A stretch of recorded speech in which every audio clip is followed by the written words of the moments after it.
Right, good afternoon, George. Good afternoon. It's been a while since we've been doing anything like this. It has been an age. So much has happened. It has. You've been in hospital. Several times over. And I visited the hospital. Urgently. Yes. You go to hospital, do not pass go, do not stop, go to hospital now, said the doctor. That was surprising. I thought it was just a varicose vein that popped. It wasn't. They thought it was a deep vein thrombosis, possibly. And it turned out it wasn't. It was a Baker's cyst. Which I'd never heard about. Neither have I. But I can honestly say it is painful. You've been absolutely awesome spraying this spray. I believe other painkillers are available. Spray on the back of my leg. And I've been told to elevate it. The last visit, she actually squeezed the cyst itself. Ouch. That hurt. Anyway, we got seen really quite quickly, didn't we? I did. I was in and out within an hour. The staff at the hospital and the doctors have been absolutely fantastic. What about yourself? I've been at 3 different hospitals. I've been at Chesterfield, I've been at the Northern General, I've been at the Hallamshire in Sheffield, and I am now to go and visit Western Park. The story was that the latter part of last year, there was a spot on the end of my nose, and it said, well, we'll cut that off. So they cut it off and send it off for analysis in Chesterfield. Then you go back and he says, sorry to tell you, but it's malignant. That was scary. So what do we do now? Well, we have to do what's called a wider area excision. In other words, they've cut a wider area out just to make sure no germs have migrated.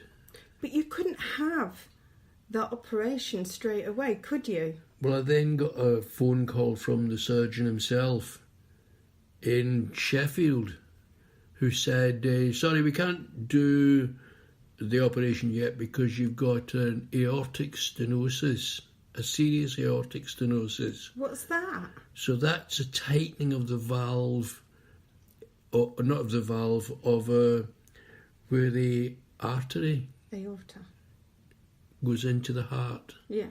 One of the tubes leading into or out of the heart.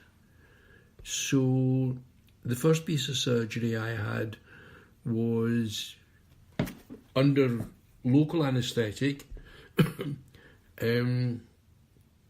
heart procedure, and most painful part of the whole process was them putting a cannula in before they started the procedure.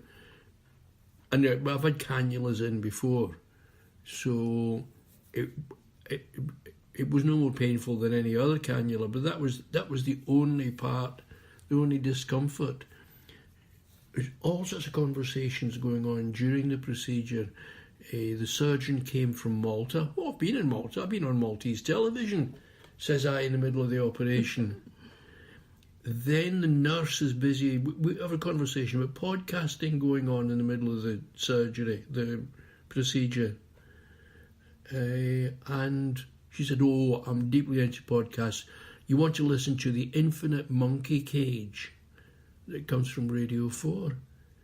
So all that's going on. But your heart procedure wasn't straightforward, was it? Well, they put a balloon inside this valve and they blow the balloon up and it sort of stretches it and makes it open again. Well, the balloon burst in the middle of the procedure. And I knew it burst because you could sort of feel a click or a sort of sound. Oh dear. But it wasn't painful. So what they do then is they kept me in overnight, which gave you peace and quiet overnight. No, it didn't. I didn't sleep. I'm sorry, George. And your Mark, bless him, he turned around and he said, "You need your friends round. You shouldn't be on your own." I said, "Mark, I'm going to bed." He said, "That's a good idea." But I couldn't sleep. I was worried. So I, meantime, got about 2 hours sleep because you mustn't. What is it you mustn't do? You mustn't curl up. You've got to lie on your back. You've got to lie straight out, which was not particularly. So, but then eventually I saw what? They did all sorts of echo chambers and all that kind of stuff, and it was all done. They were very thorough, weren't they? Yes. Somebody else was in the same ward at one point he'd stopped working 10 years ago. He was younger than me. Stopped working because he couldn't put the kettle on and stand there he did go back and sit down again because he wasn't able anymore because of a heart condition to go and stand at the sink till the kettle boiled. So they put this tube up his artery and introduced alcohol into his heart, which killed off some sort of fatty deposit there. So within 24 hours, he's fit again. And it's absolutely amazing. They gave him, he left around the same time as I did, but they gave him a list of things he could and couldn't do, which is mostly things he could do. But it talked about motorbikes, and he said he gave up his motorbike 10 years before. Wow. When the heart condition started. And now he can start thinking about working again and getting a motorbike. Fantastic. So that I thought was absolutely fabulous. Now, once you got to the hospital, you got seen quite quickly, like I did, didn't you?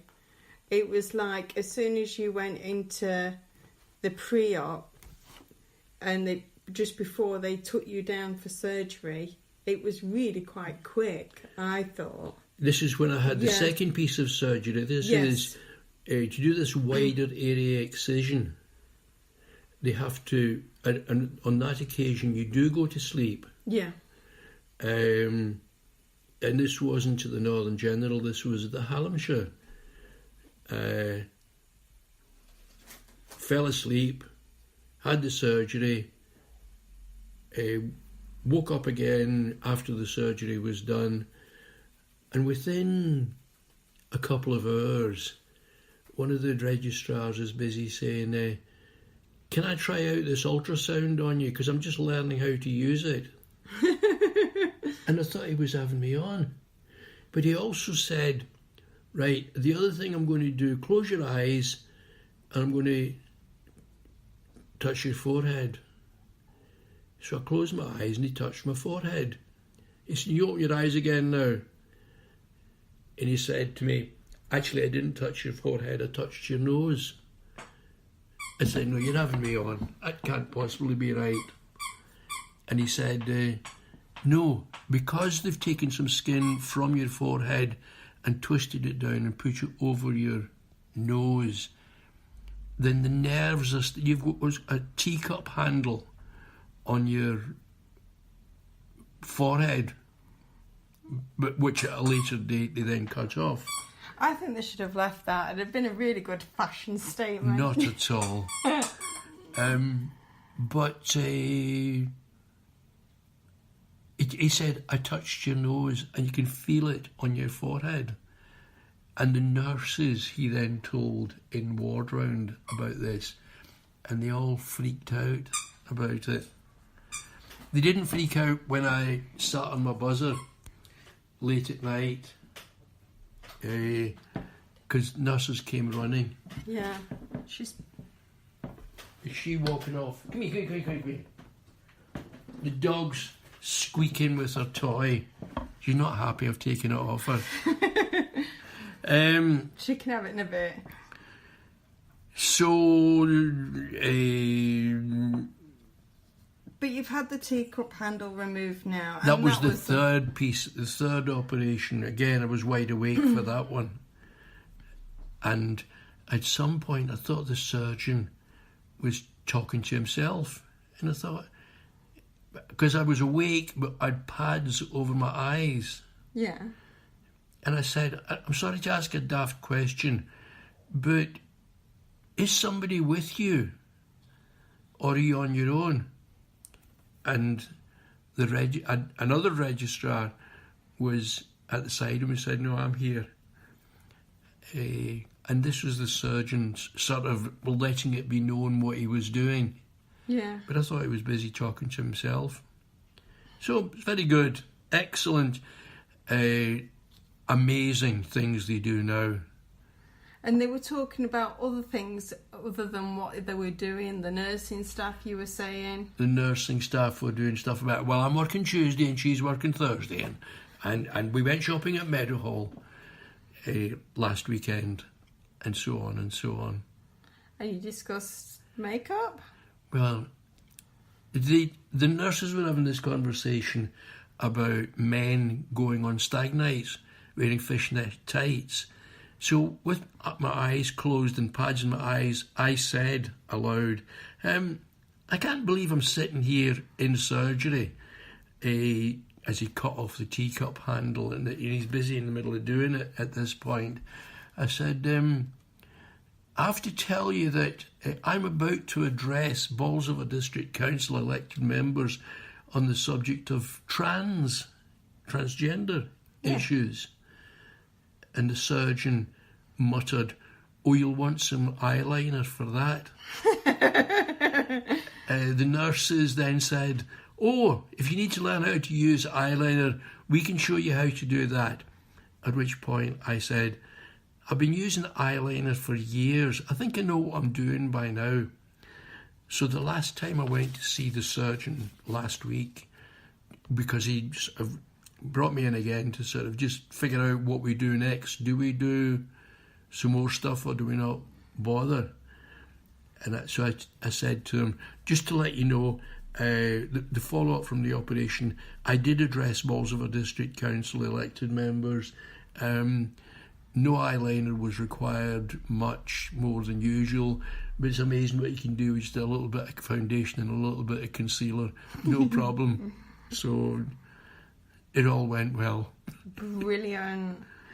Wow. And you are looking absolutely amazing. It's healing so beautifully.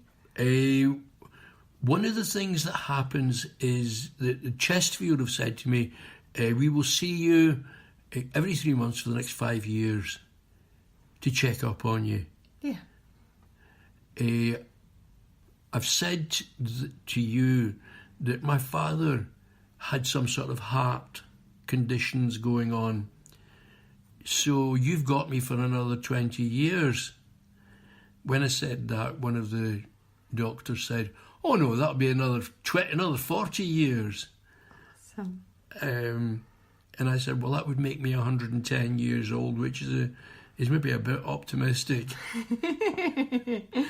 But I am to go next to Weston Park to be seen by Professor somebody or other who will keep an eye on me or something. I've got to go back to Chesterfield at some point regularly to be kept an eye on. So I feel very cared for and very looked after by the NHS. Sorry, the other thing that I noted I did in one... meditation is something I got into. And so I found that I could relax myself during lots of procedures. But on one occasion, the nurses would come running around doing observations.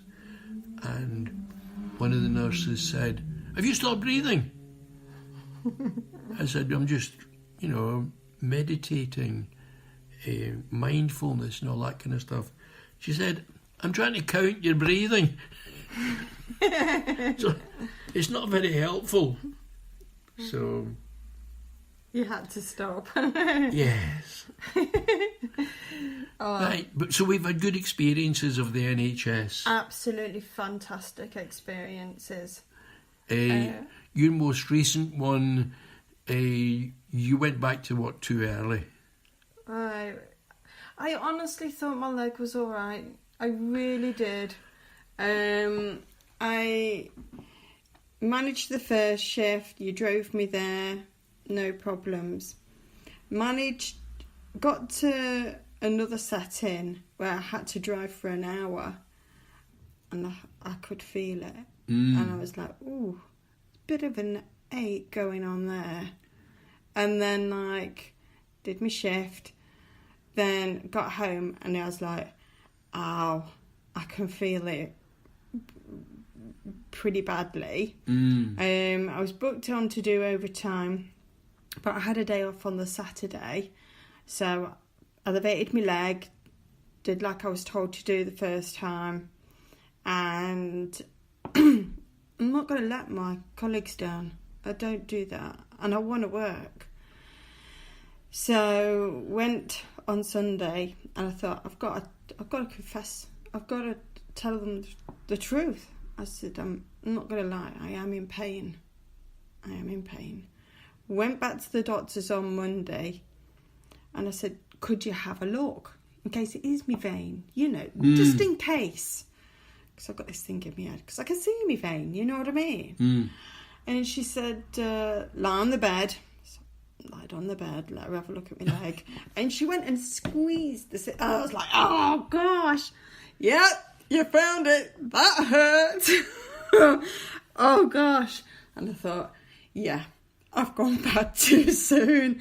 And she says, have you got any information on a Baker cyst? I said, no. It's nothing to do with cooking. It's named after Mr. Baker. Well, anyway, I found the website, and it's to do with arthritis. I'm not old.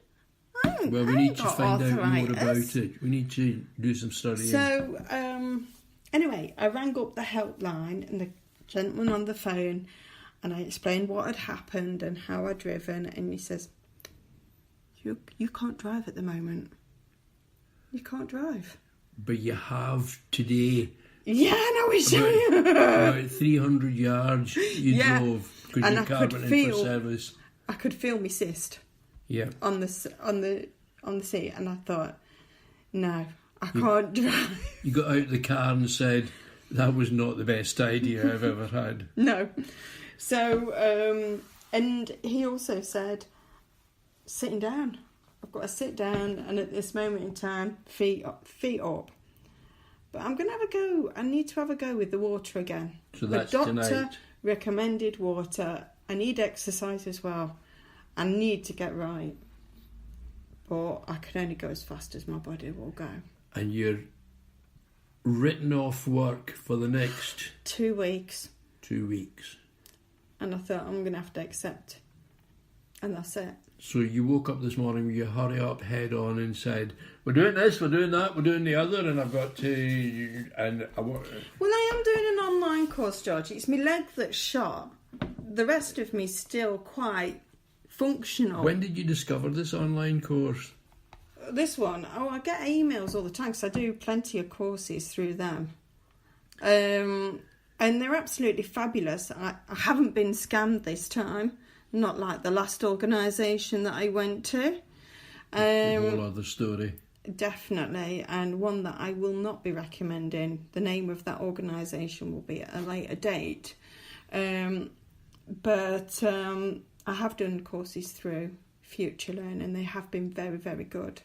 So you signed up and started another one? Yeah, I'm doing management and leadership. So I'm doing it. I'm doing it purely for nosiness reasons. So yeah, And then hopefully my leg will be a bit better by the weekend. Excellent. Anyway, we're going off on a tangent, George. Not like us. Thank you, George. Thank you, Mel.